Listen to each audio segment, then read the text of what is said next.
So let's take a look at it.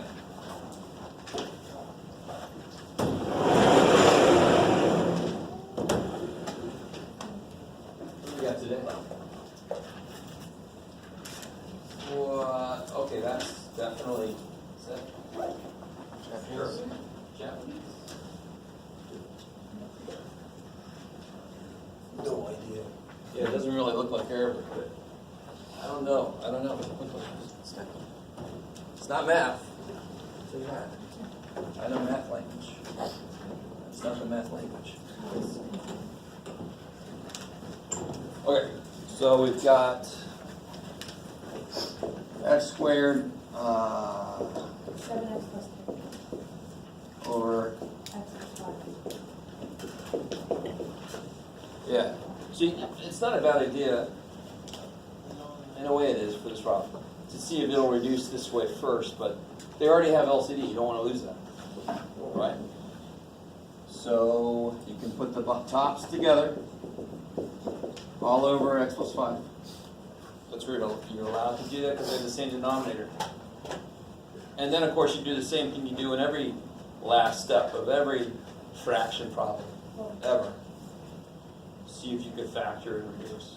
Yeah. So factor the top. Somebody's going to die. Doesn't have to, but you know a lot of these are going to be created for that to happen. Yeah. Okay. Thank you. Sure. That's what I do. Anything else from homework? Yeah. 8.2, number 55.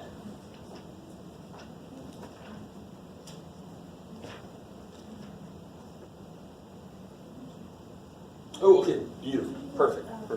This is really nice. This is the kind of problem I want to look at. We didn't look at this kind of problem quite yet. We looked at one that tells you what to do. You know exactly how to do this problem. You do get to a strange place. What was it again? X? X plus 4 is x minus 3. Okay. See if you guys remember. The two cases are the same as they always are. Either x plus 4 is x minus 3. That's one case, right? Either that is already that, in which case their absolute values are the same.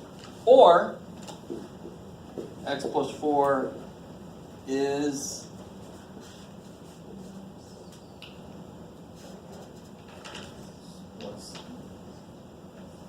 not quite, is the opposite of x minus 3.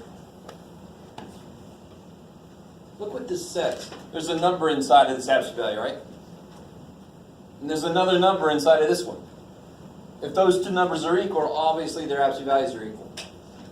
If those two numbers are offset by a negative sign, their absolute values become the same thing. So 7 and negative 7. If I take the absolute value of both of those, they both become the same. So the same idea is if it's an x inside of the absolute value, then it's either equal to x or negative x. So we're just covering our ass doing both. Now, this is really, really nice because we covered our ass, but does that mean that both cases have to actually happen? No. And so mathematically, there won't always be two answers. We don't have to know that ahead of time because look what happens when I try to solve this. Is this where things freak out? You just got to remember what this means. How do I solve this? Subtract x, subtract x. And I have to say this because I think it's the funniest thing. I love how students hate variables and why do they have to put x in shit, and then you try to save its life. You're like, oh, x. No, x. No, don't die. He's dead. He's dead. What do you get? 4 equals negative 3. That's a neat trick. So what answer does this case give me? Nothing. It doesn't really. So this case leads to no solution. But do I just circle that and stop? No, I've got a whole other case to investigate. So this piece gave me nothing. It's impossible for it to happen. And we already knew that. Could I add 4 to a number and have it come out to be the same as subtracting 3 from that? No. Right? There's no number that if you add 4 to, it's the same as subtracting 3 from it. If you find that number, let me know. I want to see this thing. All right. How do you solve this thing? Distribute. And I really want you to realize this is the same two cases. Either this is that, or this is negative that. But it's just so easy to either only change the minus sign in the middle, or to forget to distribute the negative. Yeah. So you get x plus 4 equals, man, I got no good markers left. I think I said that same thing last week. Shit. We have X plus 3. You solve that. That's where I'll stop. You guys can finish that. So you would end up with just one answer, because this answer, this case leads to something that's not possible.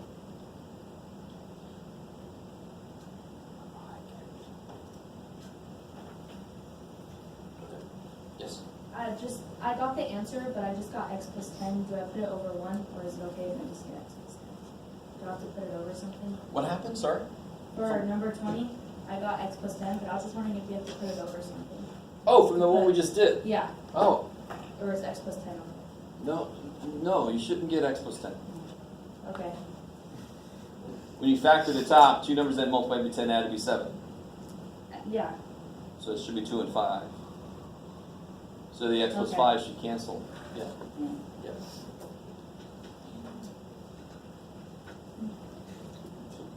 Great. Anything else from homework stuff? Alright. You assume that means everything's fine. I'm an optimistic fool. So basically doing that problem there was the last type of problem you would see. Last time we did do absolute value equals absolute value, but we didn't see a situation where it came out to no solutions. There is a situation where we'll come out to all real numbers. Do you want to see that one? Okay. In fact, you guys should already know how to change this. I can make another problem, but basically just by changing one little thing in here. And I don't have to be as trivial. Watch this, you ready? Because you could just make this minus 3. So something equals itself. Well, that's kind of, silly. Of course, it's going to be all real numbers. When does this equal itself? Every third Wednesday? No, all the damn time. Right? Okay. So here's one a little bit more interesting.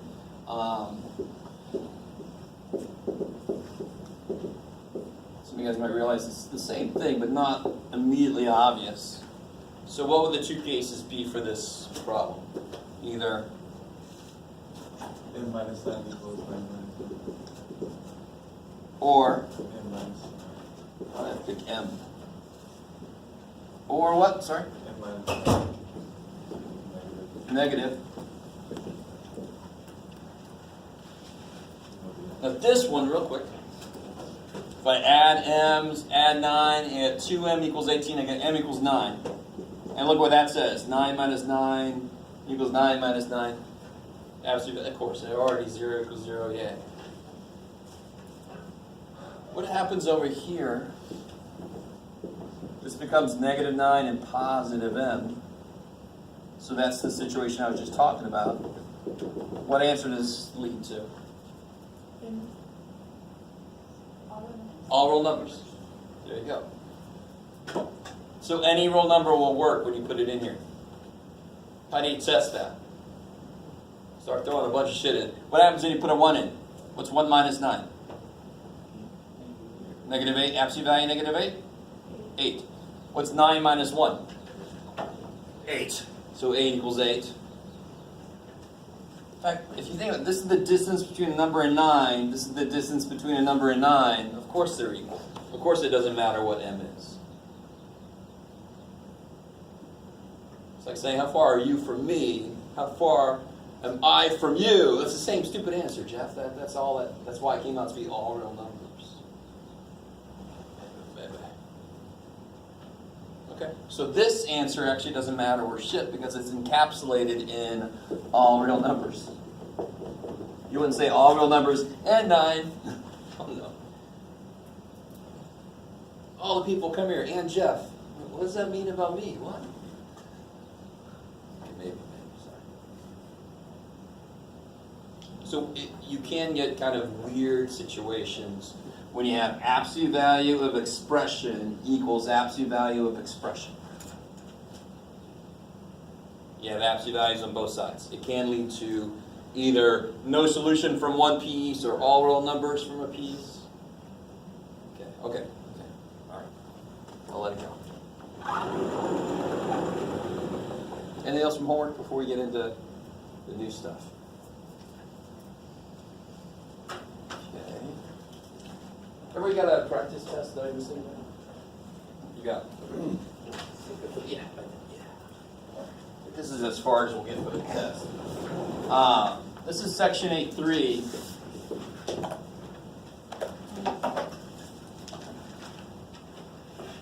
What's up? So we don't have to do 10?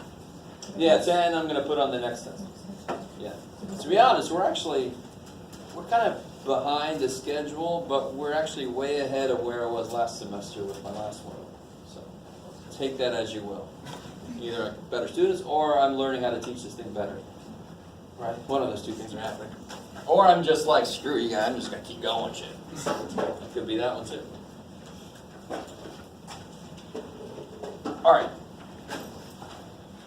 So let's kind of build this up a bit. What we're doing in section 8.3, we're going to do what we did with inequalities before, but now we're going to do them in 2 dimensions. It sounds painful, but it's not. What's going to suck about 8.3 for you is if you don't remember or you never were good at graphing lines. 8.3 is going to suck. But math's going to suck, so you should really kind of burn that up. You've got to know how to graph lines. Okay. So, for example, recall. I'm going to overanalyze a problem we've done before, so then I can make sense of what we do now with more than one variable. So when I say 2 dimensions, that means x and y comes into play. So how did we graph this before?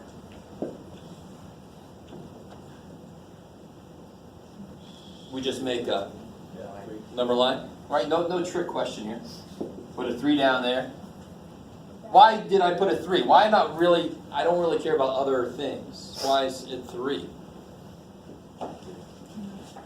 Just to overstate this, 3 is the dividing line between answers and non-answers, good and evil, right? 3 is the point that cuts it.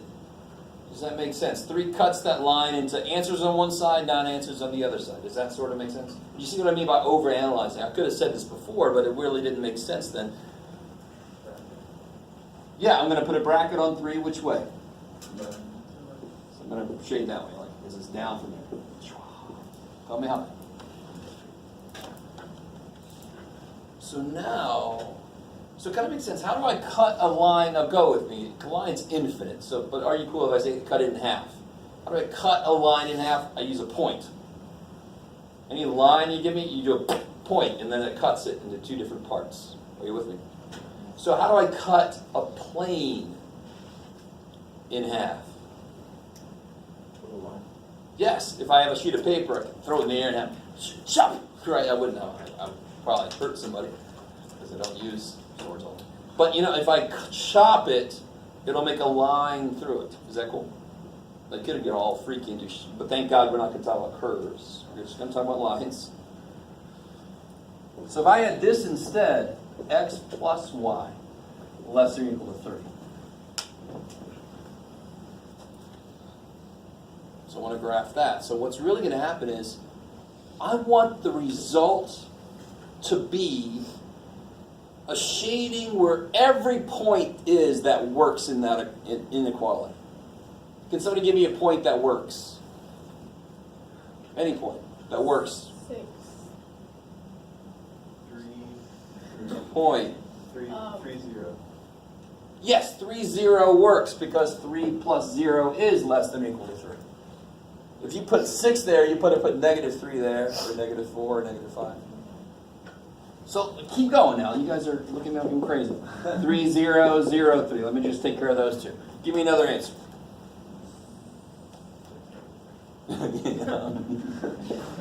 6. What about negative 3, 6, huh? Yeah. Give me another answer. 2 and 1. All right, you guys are a little stuck on 3 because the answer could be less than or equal to 3. So what about 1, 1? Does 1, 1 work? Yes, because when you add those coordinates, you get less than 3. So 1, 1, 0, 1, negative 1, 1, negative 2, 1, negative 2, 3. You know, all those things are going to work, right? Negative 2, 3, does it work? I just said it did, but Yes. negative 2 plus 3 is 1, which is less than or equal to 3. Okay. So let me see if you guys remember. I told you one of the most basic reasons we graph a line in the first place is because if I wanted to list all the answers, it would take me forever, literally. So the end of all time and beyond that shit. Right? Because there's an infinite number of freaking answers.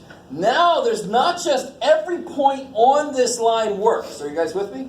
Every point where x plus y is 3 works. There's an infinite number of those. But then everything that's less than that somehow works. So there's an infinite number of infinities of answers. Holy shit. So here's how this works, ready? I'm going to do it very similar to what we did here. Except like you just agreed with me, the way to break a plane into 2 parts is with a line.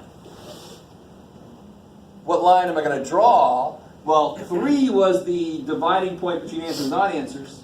If I solve this for y, now I see that line is the dividing line between answers and not answers. What's true about that line? Sure, it's got a negative piece. Give me 2 specific pieces of information. The Y-intercept. Y-intercept is 0, 3. Tell me anything else, something else. Well, tell me the one other thing that I need. Negative 1 over 1. Negative 1 over 1 is the slope. All right, so it's coming back. So from here I'd go down 1 over 1. All right, it's negative 1 over 1. Down 1 over, down 1 over, down 1 over. Okay. So then, so I make a line. Or whatever sound you want to make. Now we already have a bunch of points that work, but in general, so here's the idea. Once I put 3 down, what was the next step? Which side do I shade? Because I know 3 was the divider between answers and not answers. Is it cool for me to say that? And again, that's overanalyzing it, but it's true. So now I've drawn the line where one side is answers, one side is not answers. How do I tell which side is right? Well, let me give you the textbook way. If one point works like on, if one point works on this side, that means every point works on that side. Because again, what is this supposed to do? It's supposed to be the divider between all not answers and all answers. We have a bunch of points. Where's negative 2, 3? It's on this side, right? You got me worried. Anyway, we'll see what happens. Oh, I'm being really... No. It's fine. Okay. Whew. 2, 1 is right there. The only most interesting one we got was negative 2, 3. I went the wrong way. That's what I did. Negative 2, 3 is right there, right? Does 0, 0 work? That's really the most useful point to immediately use. Does 0, 0 work? 0 plus 0, is that less than or equal to 3? Yes. I really want you to understand this. If one point works, that whole side has to work.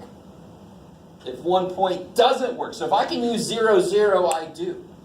If it works, I shade that way. If it doesn't work, I shade the other way. So does 0, 0 work? Yes. So the answers are going to be that way. Every point on this side of that line will work. Okay, I like it. The way I look at this, I don't use a test point. But the way I look at it gets a little bit difficult to tell sometimes. But for this problem, it's not too bad. Where are the y's less than this line? So if I look at this line, where are the y's less than this? Down here. All right, so the shade down. So I can actually interpret it directly from this. It's just when my line gets really steep, the idea of below and above gets a little bit freaky. I was trying to... Let's see. So what if I had this here?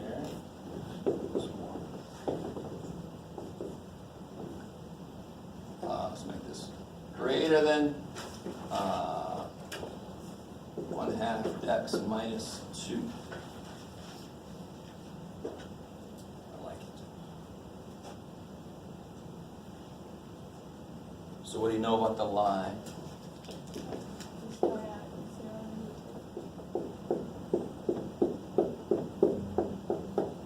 Start at where now? 0, -2, I like it. That's the y-intercept, and then I go? Down 1. Down 2. No, down, up 1. There's no negatives. You could go down 1 as long as you went back 2, because that would be doing this. But just directly from what it says, I go up 1 over 2. I could go down 1 as long as I go back 2, so the two negatives cancel. Do you guys remember that? Yeah, like 1/2 equals -1 over -2, because the negatives would cancel. Math says, what the shit's that all by the same? Slope says, oh, that tells me to go the other way. Now here's the new thing. You ready? Why should this be a little different from the other one? Look at the symbols. The inequality symbols. Do the points that are on this line, do they work? No. Because the points that are on this line make this equal this.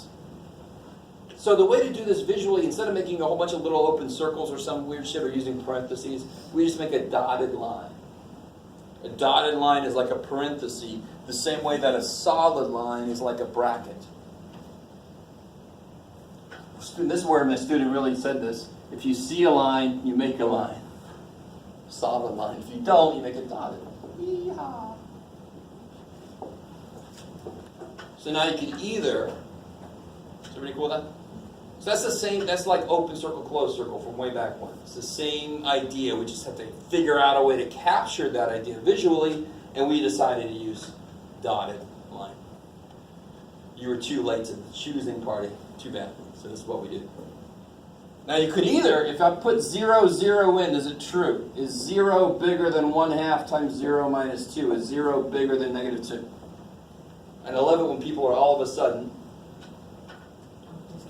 look at it incorrectly for some reason. Yes, 0 is bigger than -2, right?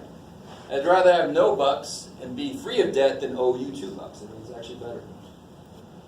Yeah, I remember rooting for 0 instead of negative. So since that worked, everybody cool? Since 0, 0 worked, I'm going to shade in that direction. And when I do that, that means that every freaking point on this side of the line works. That's what that means. I like it. Okay.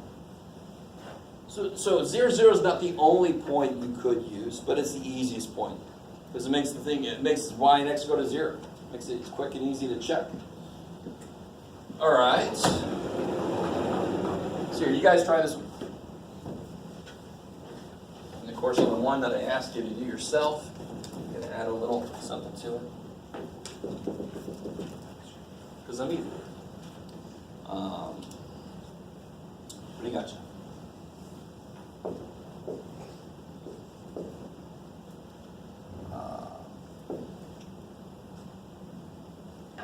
Sure. Yeah.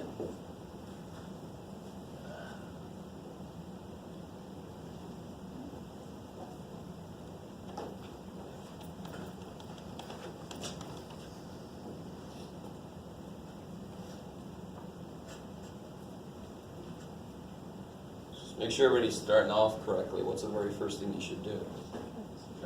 Solve for y.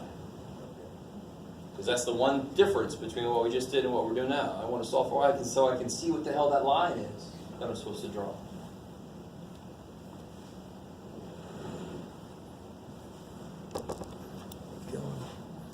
Poor little dude.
problem's got all the evilness in it.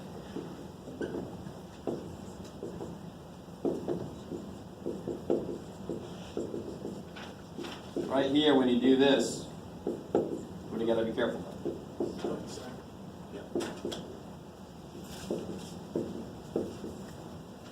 So many places to make a little negative mistake.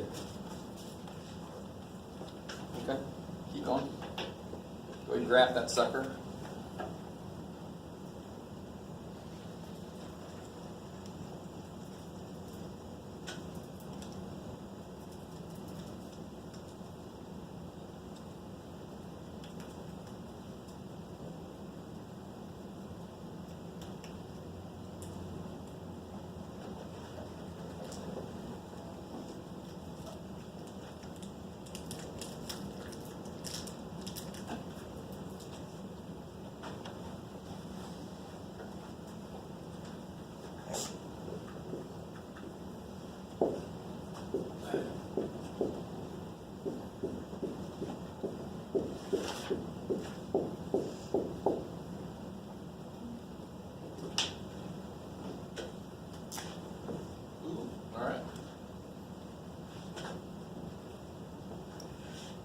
So the Y-intercept is -2, I like it. And then from there I go up 2 over 5. What kind of line is it going to be?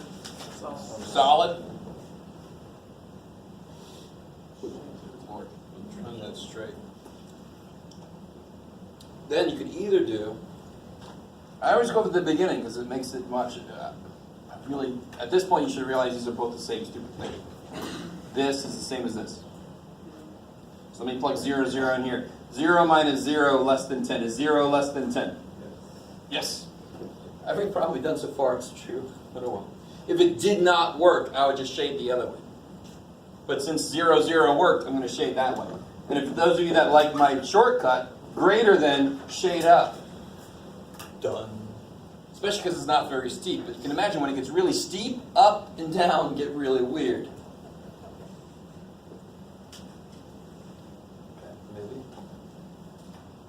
All right?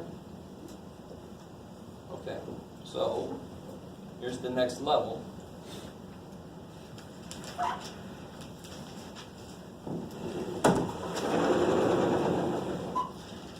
So if I can have one linear inequality, just like I used to have one linear equation. Remember back when we did systems of linear equations, substitution, elimination? Well, I can have systems of inequalities. Linear inequalities, thank God. So they're all curved. So if I have this problem, example 4. Let me just cut to the chase with this. You know you're going to have to solve for y in some of these, but you can't solve for y yet. Let's do that.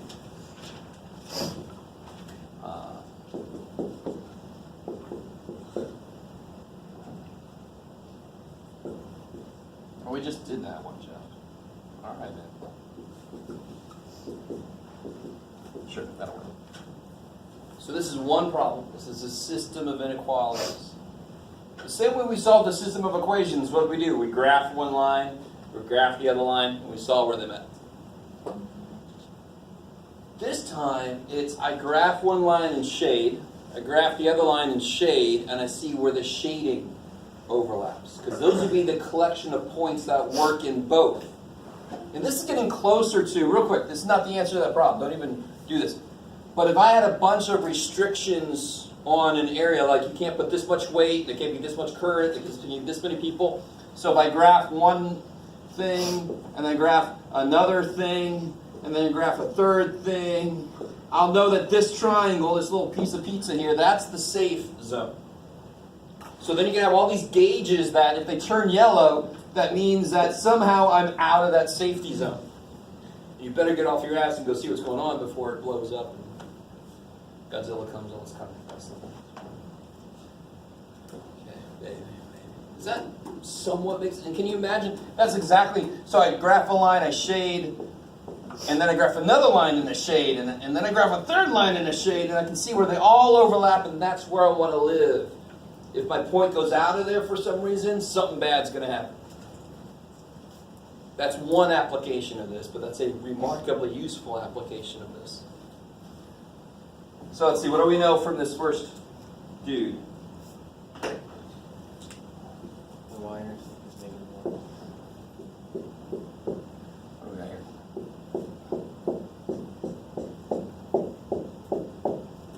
Yeah, the Y-intercept, so let's say this is 1. Y-intercept is 0, -1. Up 3 over 1. Up 3, 1, 2, 3, oh, 1. What kind of line will it be? Dotted. I like it. Okay.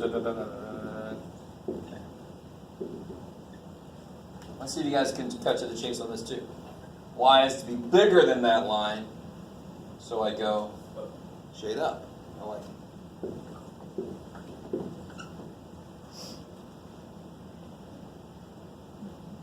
Okay, I like it. And now on top of that, I do the other one. Is there either good one? Maybe. What do you know about the other one? Y-intercept is 2. Yeah, so we'll call this 2. Y-intercept is 0, 2. From there I go. That was a weird sound.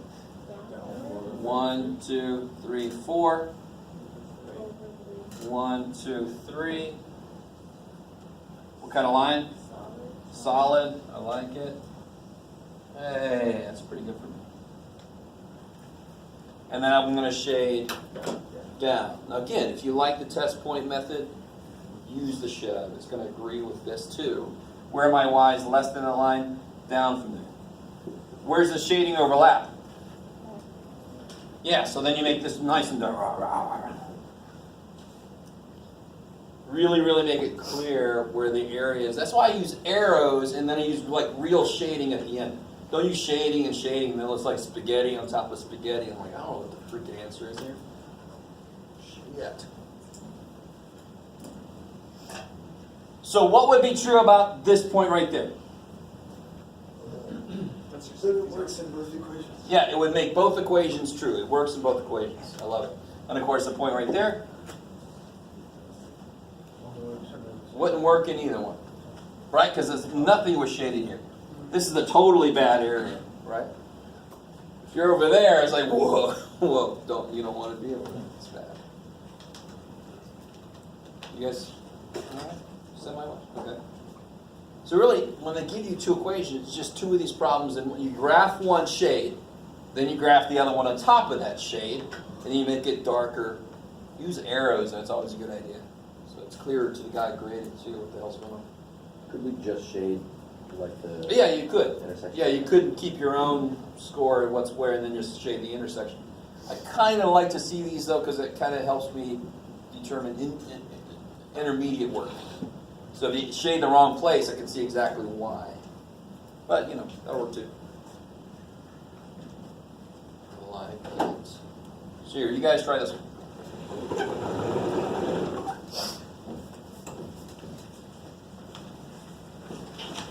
Here, I'll be nice this time. Let's see what it feels like. Try something new out. You work. You are sort of working. All right.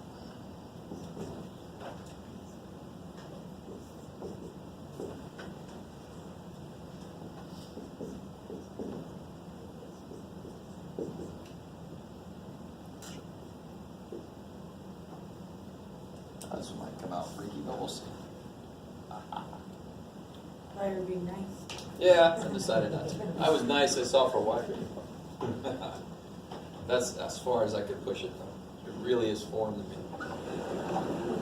It just feels weird.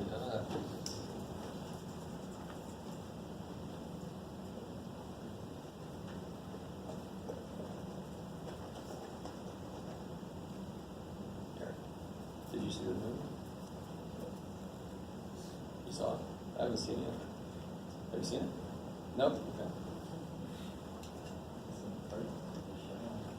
I used to watch a lot of action show when I was a little young Jeff. Shazam!